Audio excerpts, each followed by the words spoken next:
Dhamnagar block अंतर्गत सरेई चूड़ाकुटी पंचायतर सोरिषढीह grammar विकास चंद्र साहू घर और दुकान मंगलवार अपराह्न घर पोड़ी जाइथिला।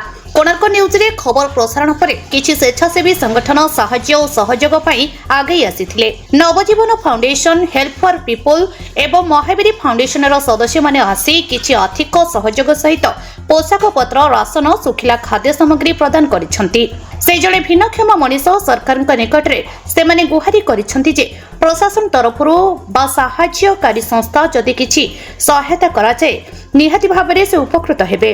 मोर ना ओम प्रकाश भट्टरा, घर धामनगर, विवेकानंदपुर, महावीर फाउंडेशन। काली एक तो वीडियो माध्यम देखते पाइलु कि एपी न्यूज रे खबर ये हेतला जन भाईंकर घर एमती जली हेतला।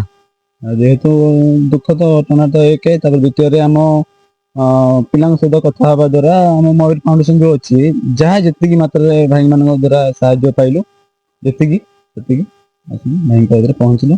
मो ना विकास साहू, धामनगर महावीर फाउंडेशन आसते सहायता कले बहुत धन्यवाद। भद्रक जिला धामनगर फिरोज साहू रिपोर्ट, कोणार्क न्यूज 24।